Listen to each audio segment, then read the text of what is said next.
This video will demonstrate how to use the Otus Advanced Assessment label image with text, or label image with drag and drop, or label image with drop down.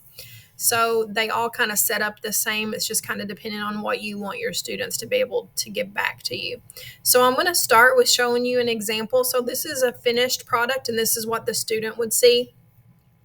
I have the question here, and I've inserted a picture of this evaluation form, and they were supposed to fill in whatever's missing. Okay, so I've put response boxes on each of the cells in the table where something's missing.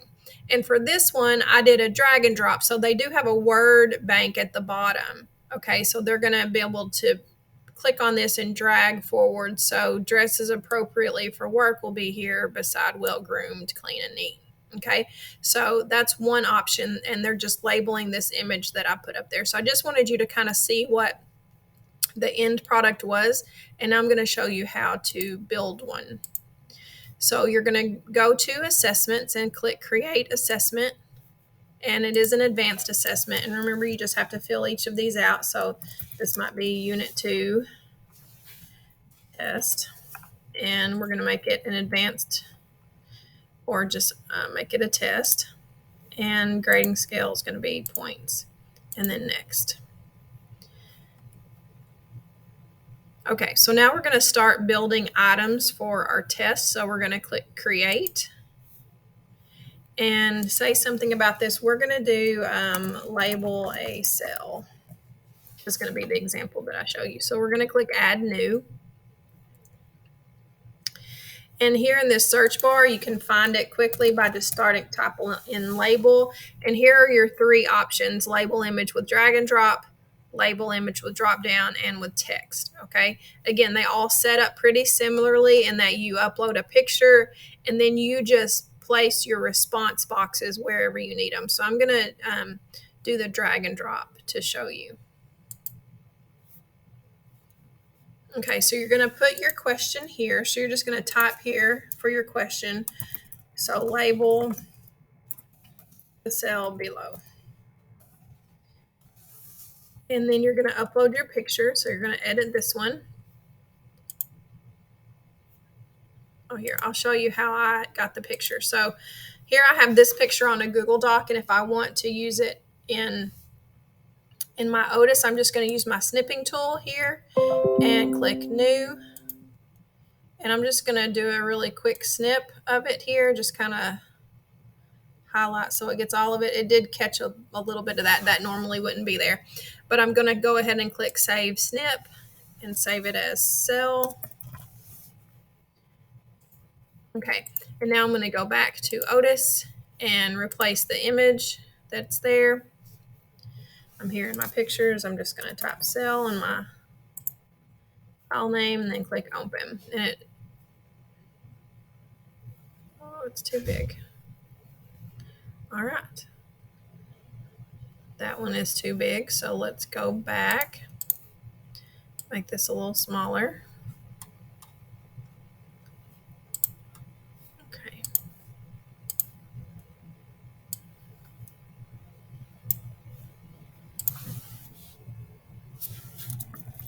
Cell 2. Let's see if this one works. Okay, back to Otus, replace cell 2. Open. Cross your fingers. All right, that one worked. Okay, so it was just a little too big the first time. All right, so there's a little bit of a preview of the cell. You've got some more options here where you can choose the width and height. This, you might just have to play with it a little bit. So we're going to go ahead and click OK and then go back to see what it looks like. If you feel like you need to adjust these widths or heights, you can come back here. And my recommendation is you only adjust one of them, and then it's going to adjust it in proportion itself. So I usually just adjust the width and then let height, fall into place. So I'm going to click OK.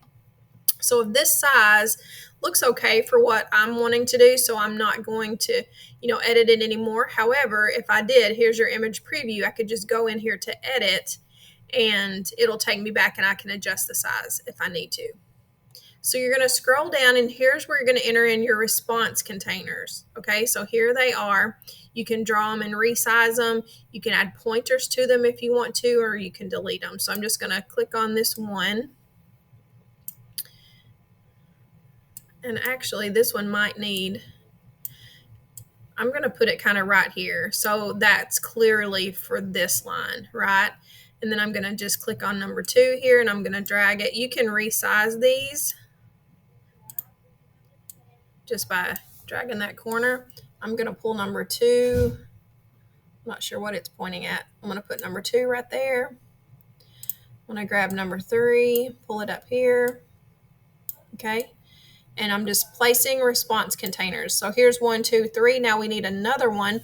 What I like to do is if I have one the size that I like, you can either hit this plus sign right here to get another one, or you can just copy and paste this one. So I'm going to select this number 3. I'm going to do Control C, Control V, and it made me a copy, the exact size that I want, right? And then they're all kind of uniform also. So I'm going to do Control V again, go up here and grab 5. Control V again, grab 6 and drag it down. Control V again, drag 7 down, Control V, and I've got 8. And Control V, and then there's 9. Okay, so now they all have a response container. Now you can change fill color if you want. There's some options that you can do. You're going to, since we did which one did we do? Drag and drop. Yeah, drag and drop. So here is where you're going to list your possible choices. So if some of these are like cell membrane, you might list that. You might list mitochondria, and I do not know what the rest of them are, but you can add more choices right down through here. However many you need. We had 9 boxes, so you're probably going to need 9 choices. So you're going to add your 9. And then here, you're going to assign the points that you want it to have. And then you're going to set the right answer. So whichever one of these is mitochondria or cell membrane, you're going to click and you're going to drag up. So that's, I don't know, maybe cell membrane. I'm sorry. Sorry, science teachers.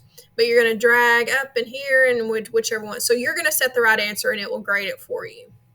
So then you're going to, I think you're ready to go. That was in my way. More options are here. So this is important on the scoring type. On exact match, they have to get every one of them correct or they're not going to get any points. So I'm usually a little leery on doing those when it's one item test. So what I like to do is do partial match per response. And what that does is it looks at each individual response. It'll give the students credit for the ones that they got correct and only count off for the ones that they got wrong. There are some other options here that you can do, but I think that one is ready to go.